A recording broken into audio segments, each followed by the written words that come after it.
ఉన్న బంగారాన్ని విడిపించి ఆ రోజు ఆన్లైన్ రేటుకే మేము కొంటాం. Sharma gold company. నమస్కారం అండి, వెల్కమ్ టు సుమన్ టీవీ. నేను గీతాంజలి. ముందుగా అందరికీ దేవీ శరన్నవరాత్రుల శుభాకాంక్షలు. అసలు దేవీ శరన్నవరాత్రులు మనం ఎందుకు జరుపుకుంటాం? ఈ నవరాత్రుల విశిష్టత ఏమిటి? ప్రత్యేకించి దుర్గా అమ్మవారు ఎలా ఆవిర్భవించారు?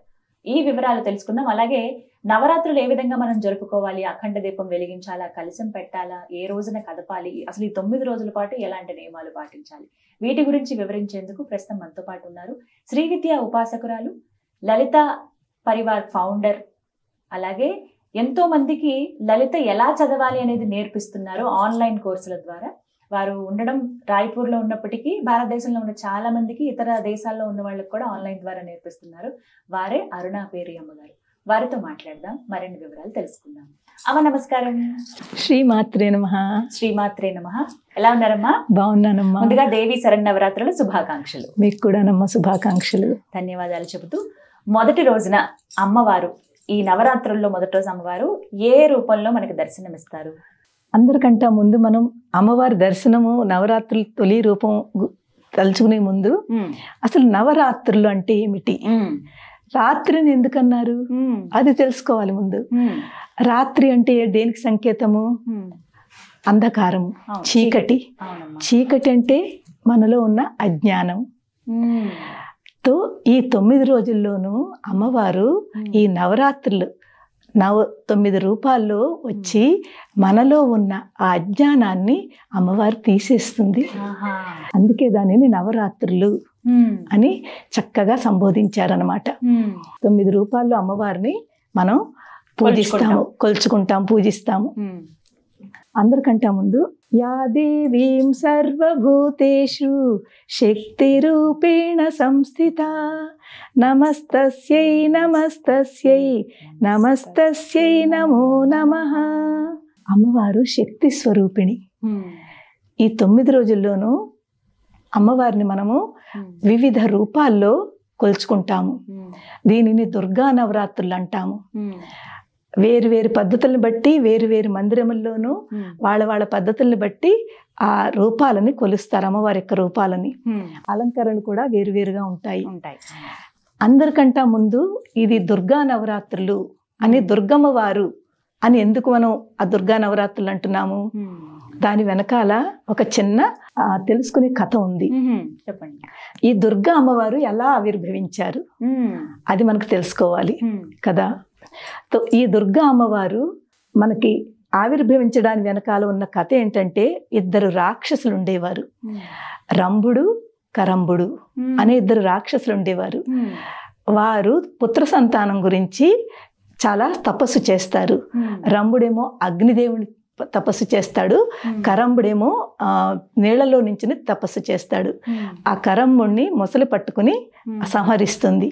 ఆ బాధ భరించలేక రంభుడు అనుకుంటాడు, ఇంకా నేను ఎందుకు జీవించాలని తను తపస్సు చేస్తూనే తనని తను మరణిద్దామని ప్రయత్నం చేస్తాడు. ఈ లోపల అగ్నిదేవుడు ప్రసన్నం అవుతాడు. నాయన ఏం కావాలి కోరుకో అంటాడు. ఈ రాక్షసుల యొక్క కోరికలమ్మ చాలా విచిత్రంగా ఉంటాయి. అంటే వాళ్ళ కోరికలు, వాళ్ళ పనులు అన్ని విచిత్రంగానే ఉంటాయి.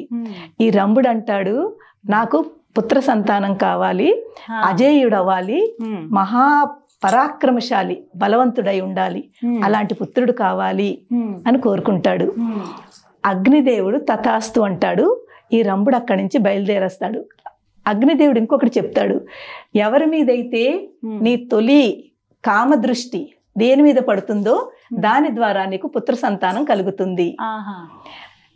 కామదృష్టి ఎవరి మీద పడుతుందో దాని ద్వారా నీకు పుత్ర సంతానం కలుగుతుంది అని. రంభుడు అక్కడి నుంచి బయలుదేరి వస్తూ ఉండగా ఆ రంభుడి యొక్క కామదృష్టి ఒక మహిష మీద పడుతుంది. మహిష అంటే గేదె. మహిష మీద పడుతుంది. ఎప్పుడైతే ఆ కామదృష్టి పడిందో అది గర్భవతి అవుతుంది. ఆ మహిష నుంచి పుట్టిన ఒక రాక్షసుడి పేరు మహిషాసురుడు. మహిషాసురుడు తో ఆ మహిషాసురుడు కూడా చాలా, ఎందుకంటే వరం పొందాడు కదా, అజేయుడై ఉండాలి, చాలా పరాక్రమశాలి, బలవంతుడు. తో అతను కూడా తపస్సు చేస్తాడు బ్రహ్మగారిని. బ్రహ్మగారి గురించి గొప్ప కఠోరమైన తపస్సు చేస్తాడు. తపస్సు చేస్తే బ్రహ్మగారు ప్రత్యక్షమయ్యి, నాయన నీకు కోరిక ఏమిటి చెప్పని అడుగుతారు. వాడు కూడా చాలా విచిత్రమైన కోరిక, నాకు మరణం ఉండకూడదు, నేను మరణించకూడదు అని కోరుకుంటాడు. బ్రహ్మగారు అంటారు, పుట్టిన ప్రతి మనిషి కూడా మరణించక తప్పదు, మరణం మాత్రం ఉంటుంది, ఇంకేదైనా కోరుకో అంటారు. అప్పుడు వాడు ఆలోచించి, ఏ పురుషుడు చేతిలోనూ నేను మరణించకూడదు. ఎందుకలా అన్నాడు? మహిషాసురుడి దృష్టిలో స్త్రీ అంటే అబల.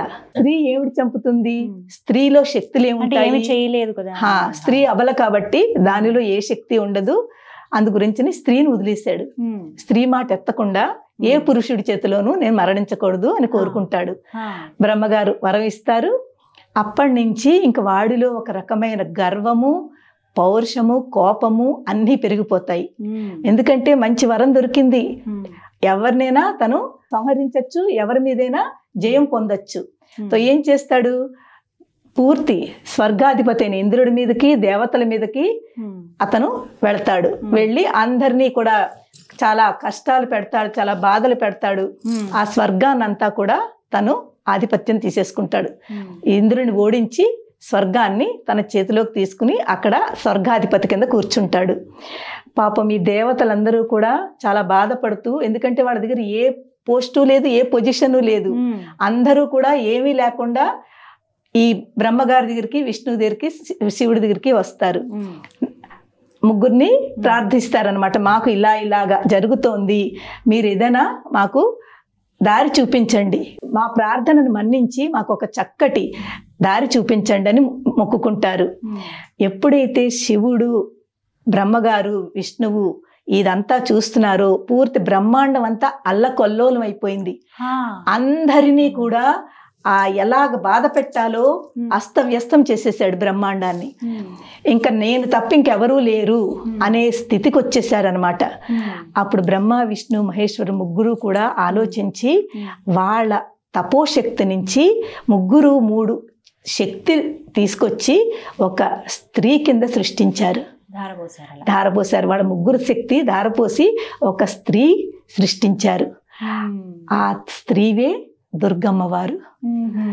ఎప్పుడైతే ఈ 3 శక్తుల్లోంచి ఆ అమ్మవారు ఆవిర్భవించిందో అదే దుర్గా అమ్మవారి యొక్క ఆవిర్భవం. ఎప్పుడైతే అమ్మవారు ఆవిర్భవించిందో చాలా అందంగా మహాశక్తితోటి, ఎంతో శక్తితోటి చూస్తున్న వాళ్ళందరూ కూడా ఆశ్చర్యపోతున్నారు, ఈ రూపం ఏమిటి, ఈ శక్తి ఏమిటి, పవర్ ఏమిటి అని చెప్పి అక్కడున్న దేవతలు అందరూ కూడా ఆ అమ్మవారికి తన అస్త్రశస్త్రాలు అందిస్తున్నారు. అమ్మవారు 18 చేతులతోటి ఆవిర్భవించారు.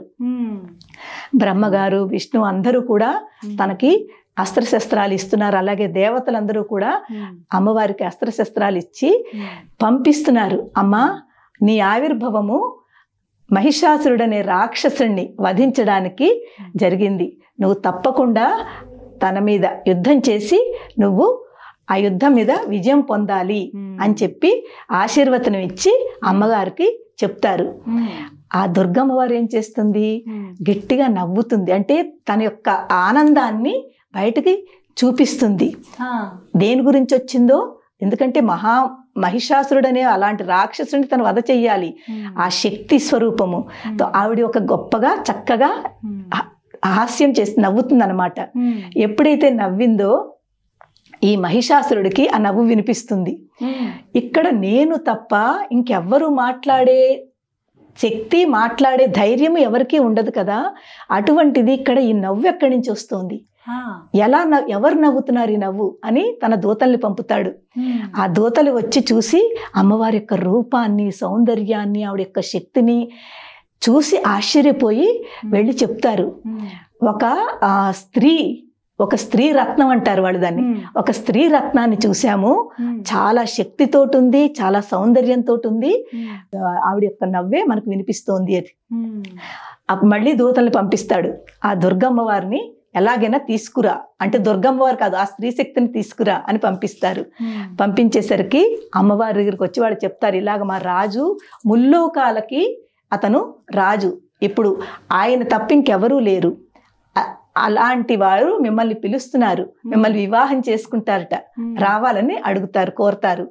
అమ్మవారు అంటుంది, ఇది అయ్యే పని కాదు, ఇది తగని పని, మీ రాజుకి చెప్పండి నాతోటి వచ్చి యుద్ధం చేయమని, యుద్ధం చెయ్యమని చెప్పండి అని చెప్పి పంపిస్తుందన్నమాట. సో వీళ్ళు వెళ్ళి అమ్మవారు ఎలా చెప్పిందో అలాగా అమ్మవారి యుద్ధానికి పిలుస్తోంది, తను వివాహానికి అంగీకరించలేదని చెప్పేస్తారు. ఇలాగా ఈ 9 రోజులు కూడా అమ్మవారు తొలి రోజు ఆవిర్భవించింది, ఆశ్వీజ పాడ్యం రోజునే ఆవిడ ఆవిర్భవించింది. ఆశ్వీజ పాడ్యం నుంచి నవమి వరకు 9 రోజులు ఈ మహిషాసురుడికి అమ్మవారి మధ్య యుద్ధం జరిగింది. 9 రోజులు. అందుకే ఈ 9 రోజులు కూడా అమ్మవారు 9 రూపాల్లో వస్తుంది. 9 రూపాల్లో మనం ఆవిడ్ని కొలుచుకుంటాము. అదే నవరాత్రుల యొక్క వెనకాల ఉన్న తత్వం అన్నమాట. ఇప్పుడు మనము ఈ దుర్గమ్మ వారి యుద్ధం చేస్తుంది, అది ఎలాగా సంహరిస్తుందో అన్నది మనకు మధ్యలో ఒక ఘట్టం ఉంది, అక్కడ కనిపిస్తుంది. ఈ 9 రోజులు అమ్మవారు ఏ ఏ రూపాల్లో వచ్చింది, ఎలాగా మనకి అమ్మవారు.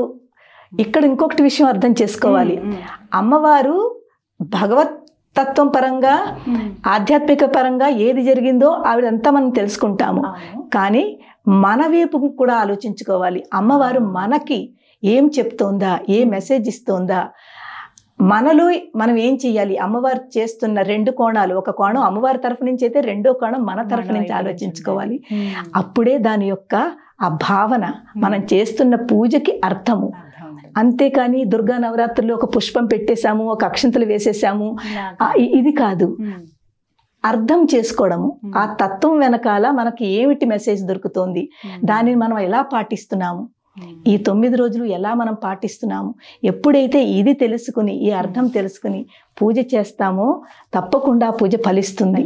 ఈ విధంగా 9 రోజుల పాటు అమ్మవారిని మనం పూజించుకోవచ్చు కదమ్మా. అవునమ్మా. అయితే ఇక్కడ సందేహం ఏంటంటే, పీఠం పెట్టుకోవాలా, కలశం ఖచ్చితంగా పెట్టాలా, అఖండ దీపం ఖచ్చితంగా పెట్టాలా అని కొంతమంది అడుగుతూ ఉంటారు. అసలు వాటికి ఏమైనా నియమాలు ఉన్నాయా, నవరాత్రులు ఎలా జరుపుకోవాలి, ఎలా పూజించాలి అమ్మవారిని అని అంటే ఏం చెప్తారు?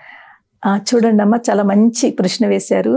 ఇది మనం అనుకునే ఒక సంకల్పాన్ని బట్టి ఉంటుంది. ఇలాగే చెయ్యాలని ఏమీ లేదమ్మా, ఓన్లీ కలశమే పెట్టి చెయ్యాలి తప్పదా, అలాగేం కాదు.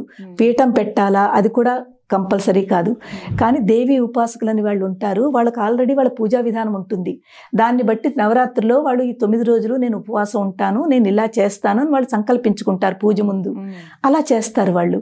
కానీ అందరూ ఇలా చేయలేరు కదమ్మా, అందరూ అలాగే చెయ్యాలని ఏమీ అక్కడ మనకి రూల్ లేదు. అలాగ అవన్నీ పెట్టుకోకుండా కూడా నార్మల్గా చాలా సింపుల్ వేతో అమ్మవారికి పంచోపచారము, షోడశోపచారము. పంచోపచారం అంటే గంధం, పుష్పం, ధూపం, దీపం, నైవేద్యం, ఓన్లీ 5 అంతే.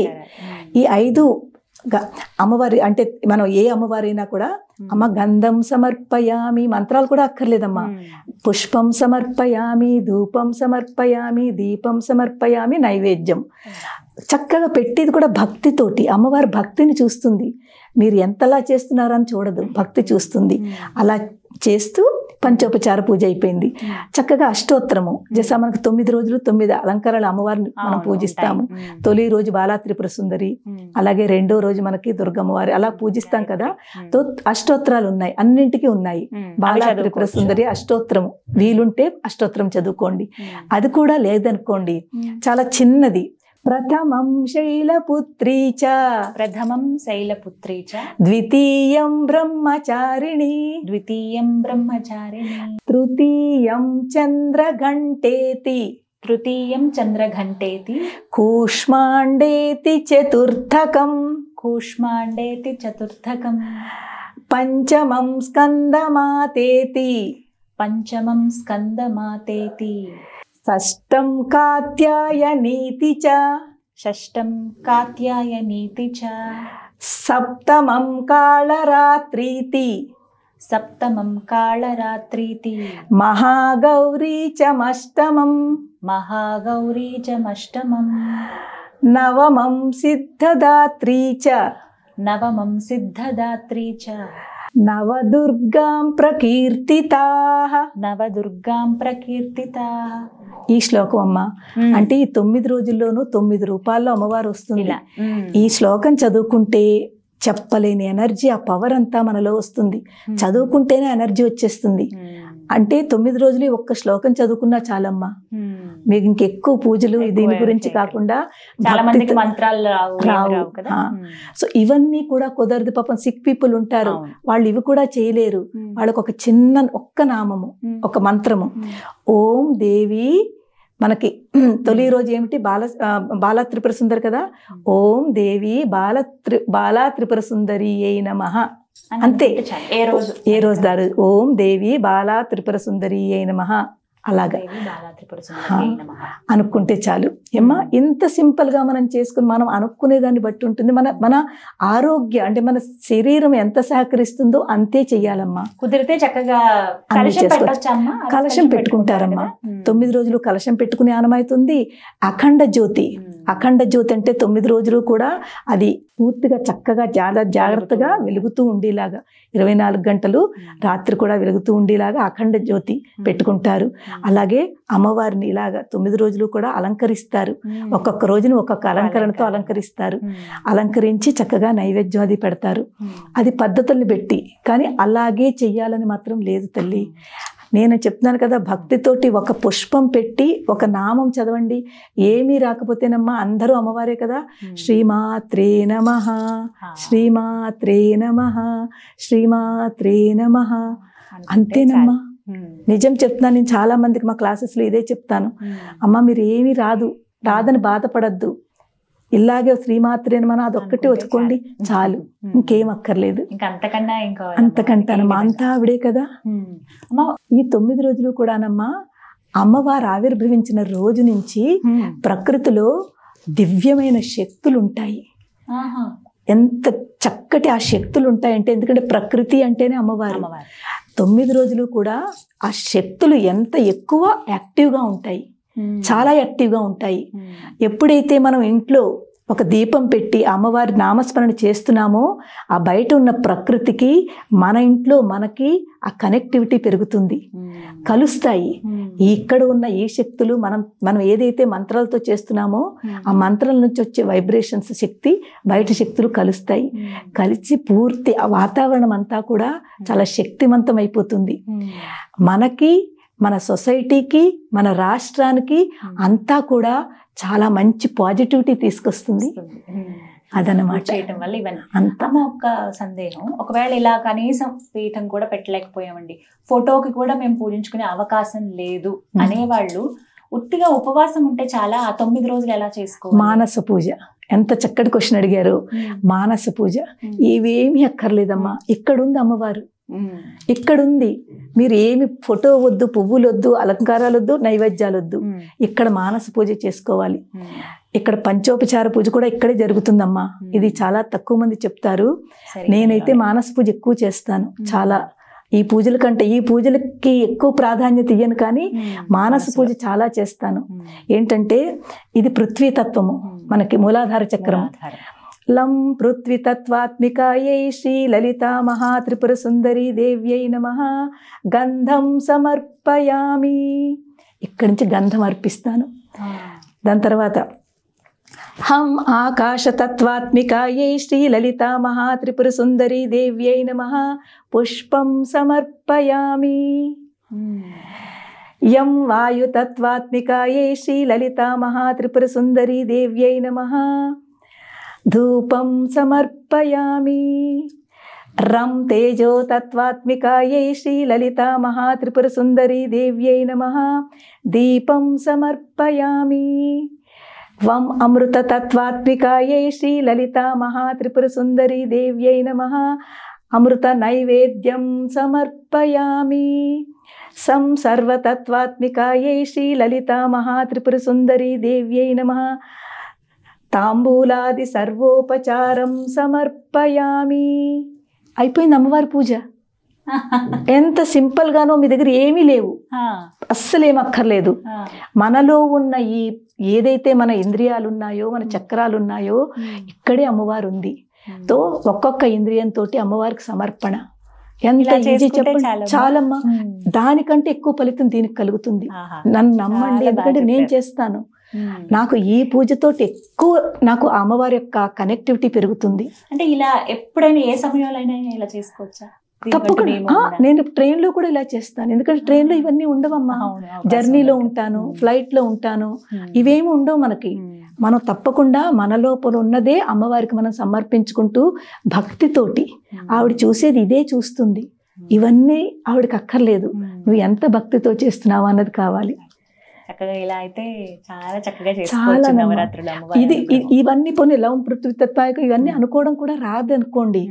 ఇక్కడి నుంచే అమ్మా నా సర్వస్వము నీకు ఇస్తున్నాను, నేనే నీకు నన్ను నీకు సమర్పించుకుంటున్నాను, నన్ను నీకు సమర్పించుకుంటున్నాను అని చెప్పి శ్రీమాత్రే నమః అంతే, నన్ను నీకు సమర్పించుకుంటున్నాను అంటే ఇది సరెండర్, నా సమర్పణ నీకు ఇచ్చేసాను, నువ్వు ఏది అనుకుంటే అది అనుకుని అమ్మ శ్రీమాత్రే నమః నన్ను నీకు సమర్పించుకుంటున్నాను అంతే. ఇది ఒక్కటి చాలు. ఈ ఒక్క ఎవరైనా అనుకోవచ్చు, ఎవరికైనా సులువే ఇది, చాలా సులువు. పెద్దవాళ్ళైనా దానికంటే ఎక్కువ దీనికి అమ్మవారు చాలా చాలా గమ్ముని పలుకుతుంది. ఒక్క సందేహం, ఒకవేళ అప్పుడు ఏమన్నా ఆడవారికి పీరియడ్స్ టైంలో అలాంటి సమయం నవరాత్రుల్లో అడ్డంకి వచ్చింది అనుకోండి, అప్పుడు అసలు అమ్మవారిని ఎలా తలుచుకోవచ్చా? అమ్మవారిని మనసులో తలుచుకోవచ్చమ్మా, తప్పేమీ లేదు. మనము దీపం పెట్టము, పూజ చెయ్యము, ఇలాంటివి చేయం కాబట్టి పవిత్రము. ఎందుకంటే మనము ఈ టైంలో వేరేగా మన యొక్క బాడీ అంతా కూడా వేరే రకంలో ఉంటుంది కాబట్టి మనము ఈ పూజలు అది చెయ్యము. కానీ మనసులో తప్పకుండా అమ్మవారిని తలుచుకోవచ్చును. మీరు చక్కగా శ్రీమాత్రే నమః శ్రీమాత్రే నమః మనసులోనే తలుచుకోండి. మీకు అయ్యో నేను పూజ చెయ్యట్లేదే అన్న బాధ కూడా ఉండదు. ఉపవాసం ఉండొచ్చా అమ్మా? ఉండొచ్చమ్మా. ఉపవాసం ఉండడానికి అది మనం రెండు రకాలుగా తీసుకోవచ్చును. ఒకటి ఆధ్యాత్మిక పరంగా నేను ఈరోజు ఉపవాసం ఉంటాను అనేది, ఒకటి శారీరకంగా సైంటిఫికలీ కూడా మనకు ప్రూఫ్ చేశారు ఉపవాసం మన శరీరానికి ఎంత మంచిదో. ఆ ఉపవాసం చేస్తే కూడా అమ్మవారు మీద తప్పకుండా వింటుంది, తప్పకుండా చేయొచ్చు. ఒకవేళ ఇప్పుడు 5 రోజులు కదమ్మా, 5 రోజుల తర్వాత మనం పూజ 4 days ఏనమ్మా, 5th day చేసుకోవచ్చు. 5వ రోజు చేసుకోవచ్చు, 4 రోజులే. ఇప్పుడు ఆఖరి 3 రోజులు అలా చేసుకోవచ్చా? తప్పకుండా మధ్యలో వస్తాయమ్మా మన ఆడవాళ్ళకి, ఎందుకంటే ఇది కూడా అమ్మవారే, ఆవిడ అన్ని చూస్తోంది, ఆవిడ అన్ని వింటుంది. కొంతమంది అయితే అంటారు అసలు మీరు ఎందుకు ఇవన్నీ పాటిస్తున్నారు, అమ్మవారే కదా ఆవిడే చూసుకుంటుంది అని కొంతమంది చేస్తారు. అది అలా చేసేవాడు కూడా ఉన్నారు. కానీ ఓన్లీ 4 days మీరు ఆపి 5th day నుంచి, అంటే ఫస్ట్ 1-2 రోజులు చేసిన తర్వాత అడ్డంకి వచ్చింది అనుకోండి, ఆ 4 రోజులు ఆగి 5వ రోజు నుంచి యాజ్ యూజువల్ గా ఎలా ఉందో అలా చక్కగా చేసుకోండి. ఆఖరి 3 రోజులు కూడా చేసుకోవచ్చు.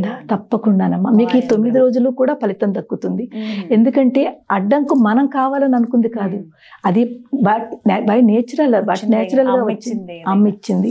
ఆఖరి రోజు నీ కదపడం అవన్నీ ఎలా అమ్మ మరి? ఇది అదే చెప్తున్నాను కదమ్మా. యాక్చువల్లీ ఈ అమ్మవారిది మనం కలశం దీన్ని ఏదైతే ఎంత భక్తితో మనం అన్ని పెట్టామో అందులో కూడా భక్తి ఉండాలి. కలశం ఎందుకు పెడుతున్నాము, దాని వెనకాల కూడా చాలా పెద్ద ఇది ఉంది. ఆ పెట్టిందంతా కూడా చక్కగా నెమ్మదిగా 10వ రోజుని విజయదశమి రోజుని 9 రోజులు అయ్యాక మెల్లిగా అమ్మవారికి పూజ చేసేసుకున్నాక ఒక్కొక్కటే నెమ్మదిగానమాట తీసేసి నీళ్లల్లో కానీ ఎక్కడైనా, లేకపోతే చెట్టు కింద వేసేయండి. నేనైతే ప్రిఫర్ చేయట్లేదమ్మా నీళ్లలో. నీళ్లు పాపం గంగని నీళ్ళని మనం చెత్త చేసేస్తున్నాము, కల్మిషం చేసేస్తున్నాము. ఆ కల్మిషం అవ్వకూడదని చెప్పి నేను ఏం చేస్తానంటే చెట్లకి అది ఎండిపోయిన తర్వాత అది మనకి చెట్లకి చాలా ఉపయోగము. అలా కొన్నాళ్ళు అలా ఉంచేసి చెట్లు వేసేయండి. తప్పకుండా ఆ కలశం నీళ్లు అన్నీ కూడా చెట్టులో పోసేయండి. ఆ కలశం నీళ్ళు ఇల్లంతా చల్లండి, చాలా మంచిది. తర్వాత మీరు తీర్థం కింద తీసుకోండి, మనకి మంచిది. అలాగే పువ్వులు అవన్నీ కూడా చెట్టులో వేసేయండి, ఎంతో మంచిదమ్మా. మనం నీటిని దూషితం చేసే కంటే మనం మొక్కల్లో వేసుకుంటే చాలా మంచిది. ఈ విధంగా 9 రోజులు చెయ్యాలమ్మా. ఖచ్చితంగా అమ్మవారి అనుగ్రహం ఉంటుంది, తప్పకుండా ఉంటుంది. మళ్ళీ 7 వరకు ఆవిడ క్షేమంగా చూసుకుంటుంది, మళ్ళీ ఆవిడ పూజ చేయించుకుంటుంది. తప్పకుండానమ్మా. ఇది సృష్టి స్థితి లయానమ్మా. మనకు అమ్మవారు ఆవిర్భవిస్తోంది అంటే ఏమిటి మనకు చెప్పుకుంటాం. ఇప్పుడు తర్వాత వస్తుంది మనకి ఆ అమ్మవారి యొక్క రూపం వచ్చినప్పుడు అప్పుడు చెప్పుకుందాము. సృష్టి స్థితి లయ ఈ 3 అయిన తర్వాత మళ్ళీ సృష్టి ఆవిడే రచిస్తుంది. అదనమాట. చాలా చక్కగా వివరించారమ్మా. ఎంతో అసలు భలే అనిపిస్తుంది మీరు చెప్తూ ఉంటే. నిజంగా అమ్మవారే కూర్చుని మాకు అన్ని నేర్పిస్తున్నారా అని ఉంది. నాకు కూడా చాలా సందేహాలు ఉన్నాయి, మిమ్మల్ని అడిగినవి కూడా నాకున్నవే. అందరి ఆడవాళ్ళలాగే కాబట్టి చేసుకోగలమా లేదా నవరాత్రులు ఎలా అనుకున్నాను, కానీ మీరు చెప్పిన దాన్ని బట్టి నాకు అర్థమైంది. సంతోషం. నమస్కారం. నమస్కారం. శ్రీ మాత్రే నమః. మాత్రే నమః.